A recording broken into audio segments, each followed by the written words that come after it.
This is the Bible Book Club. The Book of Job. Welcome to the club.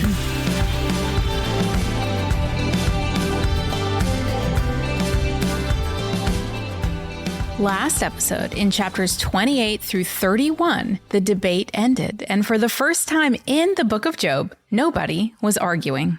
The scene shifted from the courtroom to a man alone and lost in thought. What followed was one of the most beautiful poems in the Bible, the wisdom poem. Job compared the search for wisdom to mining, but concluded that wisdom cannot be mined, cannot be bought, and cannot be found in the land of the living. So where does wisdom come from? In God alone. And how does one attain it? The fear of the Lord. That is wisdom. And to shun evil is understanding. That's what Job said. And he was right. In chapters 29 through 31, Job built his final defense by first remembering the blessings of the past, then lamenting the suffering of the present, and then swearing a formal oath of innocence. Then he signed his name to his defense and demanded that the Almighty answer him. The words of Job were ended. He didn't break. He had passed the test of the accuser, and then silence at the city gate. So the scene in this episode is the same as it was in the Great Friend debate. We are still in the audience with the crowd, perched on the wall at the city gate with a front row view of the case against Job. The defense, Job, is silent. He has declared his innocence. The prosecution, Eliphaz, Bildad, and Zophar, are also silent, most likely waiting for God to strike Job dead for daring to speak so boldly. The crowd is on the edge of their seat, waiting, barely daring to breathe. Why? Because Job has thrown down the gauntlet in the form of an oath. And an oath was a very serious thing. It was a risky strategy for attempting to get God's attention. Would God strike him dead? But God was silent. There was nothing, just silence. Until a young man named Elihu steps out of the crowd and breaks that silence. He will have a different perspective. Not all right, but not all wrong. He will serve as a kind of mediator between Job and his friends. The purpose of his dialogue is to prepare the way for God to speak. His voice is the final proof that no human, young or old, friend or stranger, can fully explain the ways of God. Elihu's speech, part 1. Elihu wants to testify. Job chapter 32. So these three men stopped answering Job because he was righteous in his own eyes. But Elihu, son of Barakal the Buzite of the family of Ram, became very angry with Job for justifying himself rather than God. He was also angry with the three friends because they had found no way to refute Job. And yet they had condemned him. Now, Elihu had waited before speaking to Job because they were older than he was. But when he saw that the three men had nothing more to say, his anger was aroused. So who is Elihu? Well, he's young, and he is the son of Barakal the Buzite. Now, a Buzite can be traced back to Genesis 22, verses 20 and 21, where Buz is listed as the son of Nahor, who was Abraham's brother. So Elihu comes from Abraham's extended family and through the Nahor branch, not the covenant line through Abraham, Isaac, and Jacob. He's a cousin of the family, so to speak, close enough to share the theological heritage, but not part of the chosen line of Israel. He is also of the family of Ram, which was most likely a clan within the Nahor line and is not thought to be the Ram in the book of Ruth. So although he's not an Israelite, his name indicates that he is a follower of God. Elihu means he is my God and is of Hebrew origin, built around El, the name for God. And Barakal, his father's name, means God has blessed. So both father and son carry names that profess faith in God. Therefore, this is a family that knows the God of Abraham. Unlike Job's three friends, who came from more distant, non-Abrahamic regions, Teman, Shua, and Nama. Because Elihu is not an outsider to the faith, it may explain why his speeches are a little bit more insightful than Job's friends.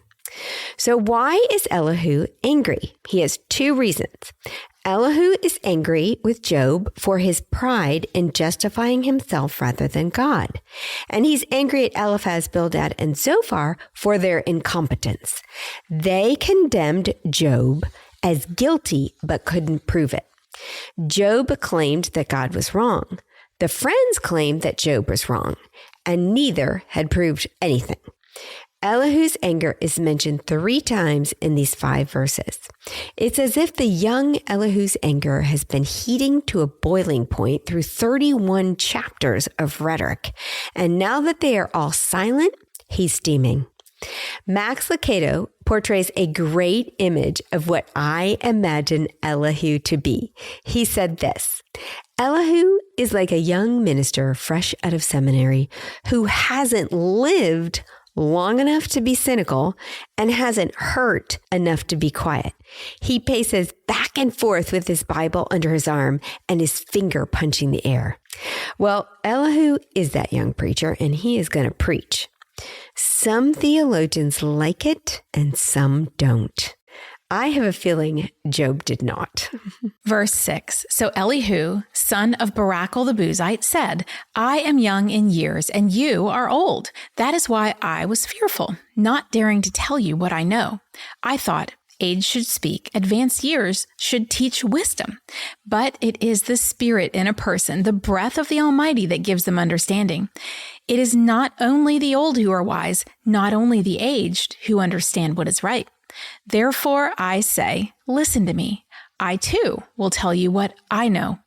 I waited while you spoke. I listened to your reasoning. While you were searching for words, I gave you my full attention, but not one of you has proved Job wrong. None of you has answered his arguments. Do not say, we have found wisdom. Let God, not a man, refute him. But Job has not marshaled his words against me, and I will not answer him with your arguments. They are dismayed and have no more to say. Words have failed them. Must I wait now that they are silent, now that they stand there with no reply? I too will have my say. I too will tell what I know. For I am full of words, and the Spirit within me compels me. Inside I am like bottled up wine, like new wineskins ready to burst. I must speak and find relief. I must open my lips and reply. I will show no partiality, nor will I flatter anyone. For if I were skilled in flattery, my Maker would soon take me away. So Elihu makes his case for why he should speak. First, he's been patient, waiting for the wisdom of the elders to speak. Second, the Spirit in him compels him to speak. In other words, it's not years that make a person wise. It's the Spirit of God in a person that gives understanding. And according to Elihu, he is full of words, and the Spirit within me compels me. His claim to be compelled by the Spirit is pretty bold. He's saying he has something Eliphaz, Bildad, and Zophar do not: spiritual insight. Regardless of whether we think he has it or not, we will allow it, as we cannot judge whether the Spirit was in him or not. The third reason Elihu insists on speaking is that he is impartial, as he is not a friend and has not been attacked. So what is the consensus on Elihu? Is he friend or a foe? You can judge for yourself as we go through these verses.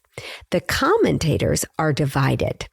The positive camp, including Calvin, Henry, and C.S. Lewis, argue that Elihu was a John the Baptist figure who prepared Job for God's appearance by correcting his pride without resorting to the flawed retribution principle the 3 friends used. Now, the negative camp, including St. Augustine and Thomas Aquinas, were more suspicious of Elihu's character, finding him arrogant, but acknowledged that his theology was better than Job's friends was. In the next 4 parts of Elihu's speech, he will refute some of the accusations Job made against God. Job claimed that God is silent and would not answer him. Job claimed that God was not just and wanted to plead his case. Job claimed that God did not care and had turned on him. Job claimed that God was too powerful. And on this one, Elihu agrees. Elihu's speech, part 2. God is not silent. He speaks to us. Job chapter 33. But now, Job, listen to my words. Pay attention to everything I say. I am about to open my mouth. My words are on the tip of my tongue. My words come from an upright heart. My lips sincerely speak what I know. The Spirit of God has made me. The breath of the Almighty gives me life. Answer me then if you can. Stand up and argue your case before me. I am the same as you in God's sight. I too am a piece of clay.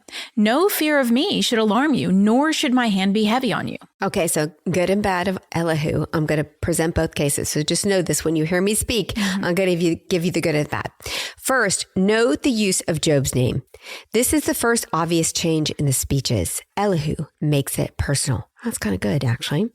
Throughout the entire 3-round debate, Eliphaz, Bildad, and Zophar never once addressed Job by name. They speak through implication. They use veiled descriptions that everyone knows are about Job, but they never really look him in the eye and say, I'm talking about you. Now, on the bad side, Elihu uses Job's name repeatedly. On the one hand, he's being transparent. He's talking to Job about Job and isn't trying to hide it. On the other hand, in ancient culture, it would have been disrespectful for a young, unknown man to address a man of Job's standing by his first name. So at this point, we don't know what to make of Elihu. Is he justified in his confidence or is he arrogant?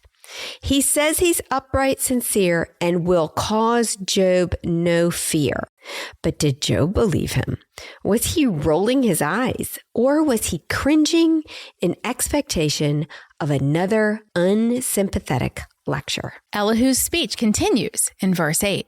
But you have said in my hearing, I heard the very words, I am pure, I have done no wrong, I am clean and free from sin.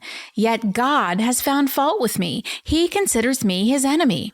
He fastens my feet in shackles. He keeps close watch on all my paths. But I tell you, in this, you are not right, for God is greater than any mortal.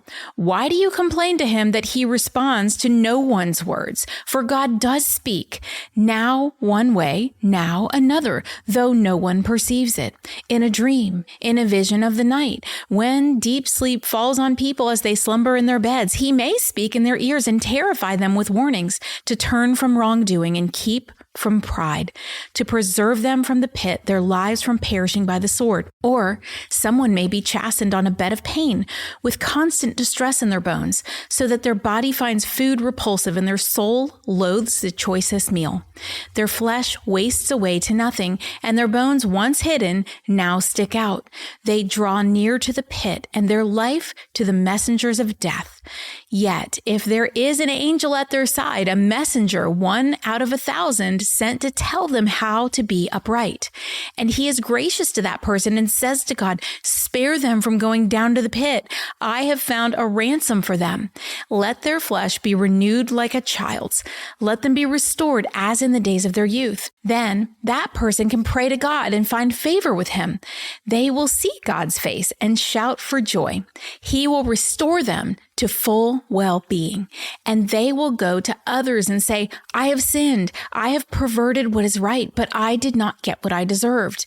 God has delivered me from going down to the pit, and I shall live to enjoy the light of life. God does all these things to a person twice, even 3 times, to turn them back from the pit, that the light of life may shine on them. Pay attention, Job, and listen to me. Be silent, and I will speak. If you have anything to say, answer me. Speak up, for I want to vindicate you. But if not, then listen to me. Be silent, and I will teach you wisdom.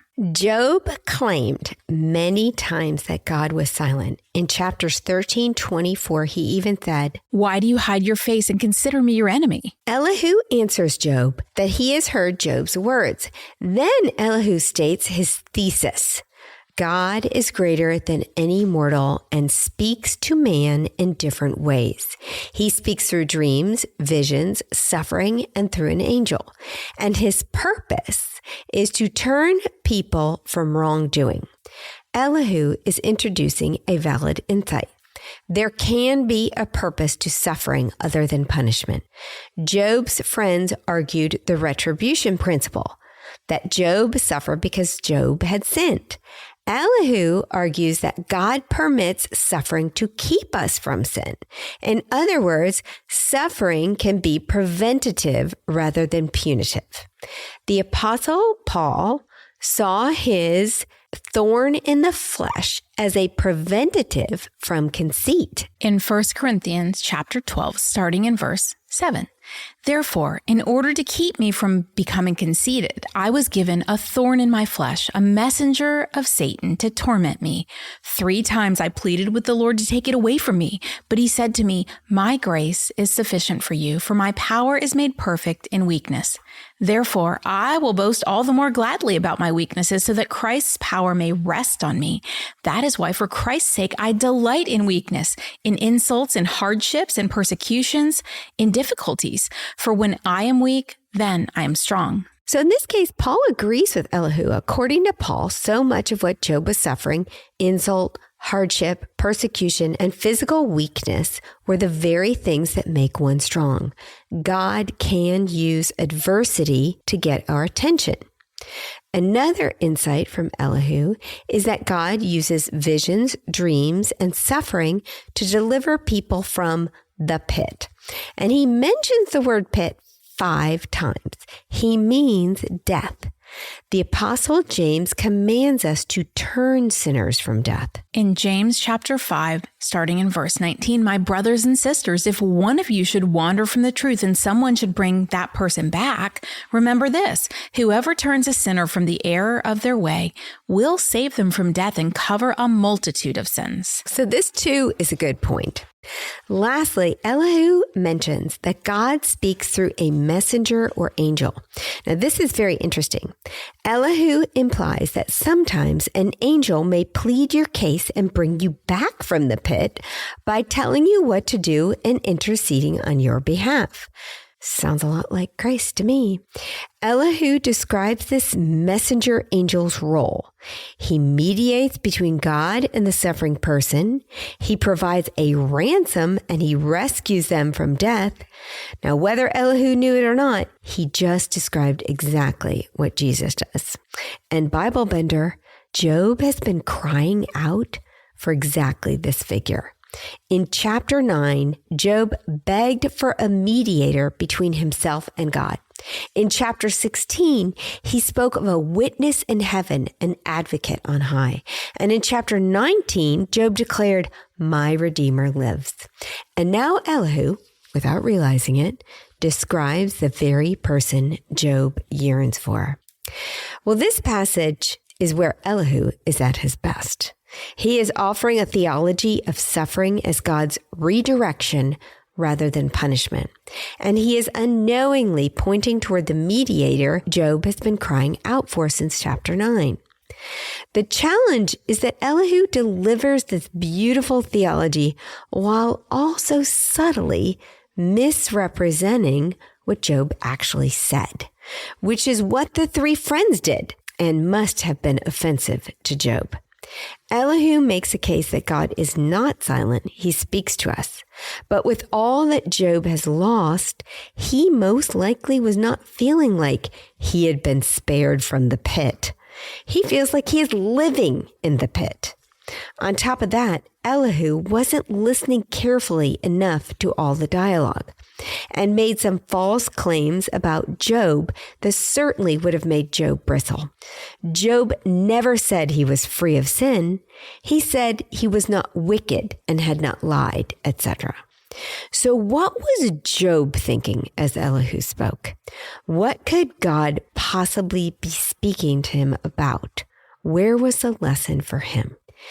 The point we can take away in this speech is that not all suffering is punishment for sin.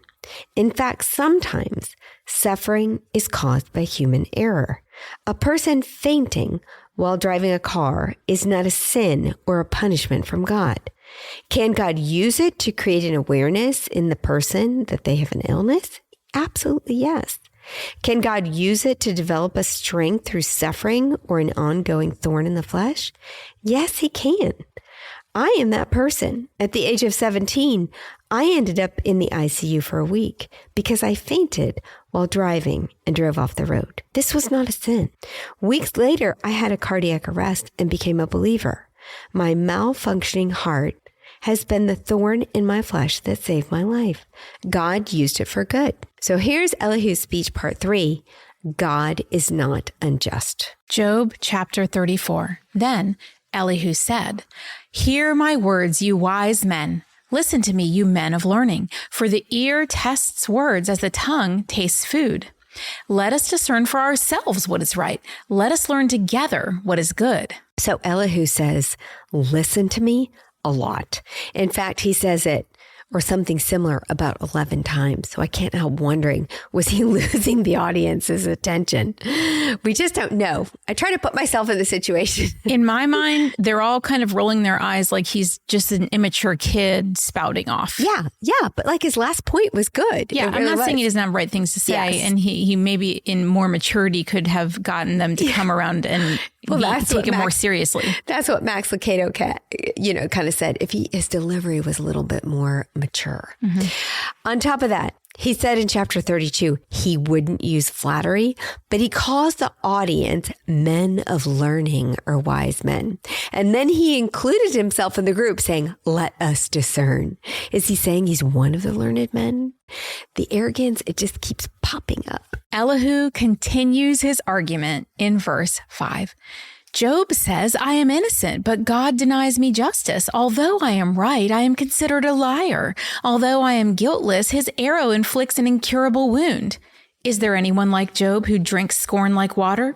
He keeps company with evildoers. He associates with the wicked, for he says there is no profit in trying to please God. In Job's dialogue with his 3 friends, he often questioned God's justice. In chapter 19, verse 6, he did say, Then know that God has wronged me and drawn his net around me. Though I cry violence, I get no response.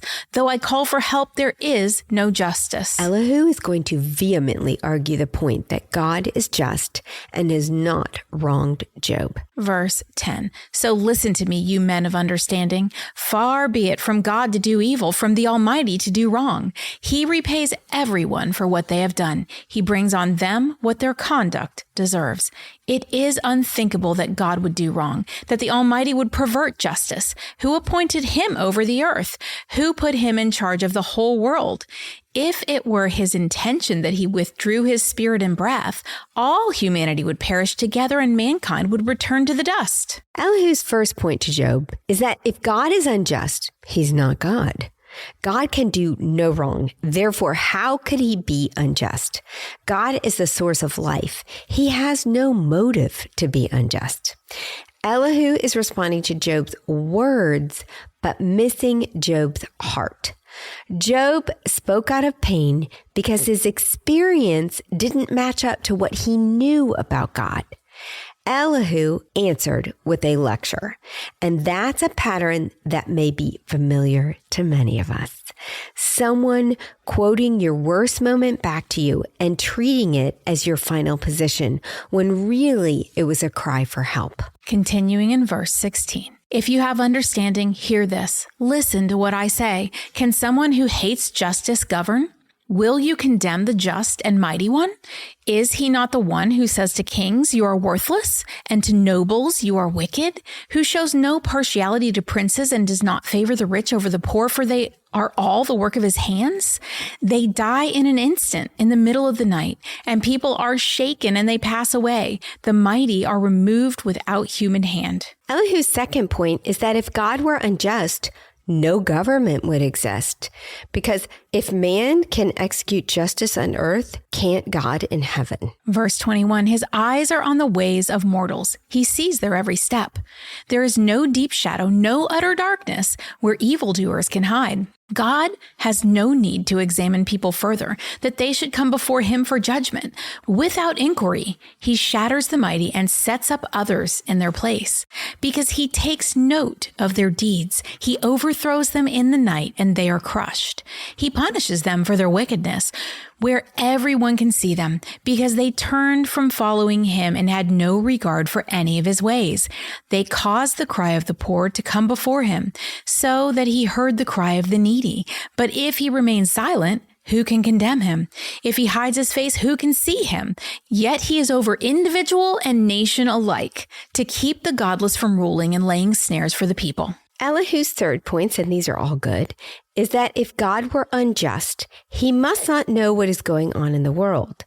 But God is omniscient. He sees everything. To be unjust requires God to be ignorant or unable. Verse 31, suppose someone says to God, I am guilty, but will offend no more. Teach me what I cannot see. If I have done wrong, I will not do so again. Should God then reward you on your terms when you refuse to repent? You must decide, not I. So tell me what you know. Men of understanding declare, wise men who hear me say to me, Job speaks without knowledge. His words lack insight. Oh, that Job might be tested to the utmost for answering like a wicked man. To his sin, he adds rebellion. Scornfully, he claps his hand among us and multiplies his words against God. Elihu concludes his defense of God's justice with a hypothetical example. And here again, Elihu is doing what he said he wouldn't. In chapter 33, he said, No fear of me should alarm you, nor should my hand be heavy on you. And then in verse 32, he said, If you have anything to say, answer me. Speak up, for I want to vindicate you. Elihu says he wants to vindicate or justify Job, not condemn, not correct. Yet here he accuses Job of speaking without knowledge, needing to be tested to the utmost for answering like a wicked man, and adding rebellion to his sin. Elihu has broken his promise to Job. He is condemning and correcting. Haven't we seen this before? Perhaps Elihu meant well when he began. He really did want to help Job. But the longer he talked, the more frustrated he got that Job wouldn't concede the point. And frustration turned to anger, and anger turned to accusation, which is exactly what happened to the three friends in 3 rounds of speeches. Poor Job. His suffering never ends. What was he feeling? Was he mad, defeated, curled up in a ball on the floor? How did the crowd react? Were they cheering Elihu on? Or were they just over watching Job get pummeled? And what about Satan? What was his reaction? That one we know for sure, because Elihu is doing Satan's work without even knowing it. So Satan was happy. To say that Job needed to be tested to the utmost has been said before. Elihu's words are a restating of Satan's words from the scene in the heavenly courtroom. Satan accused that if Job were tested, he would fail.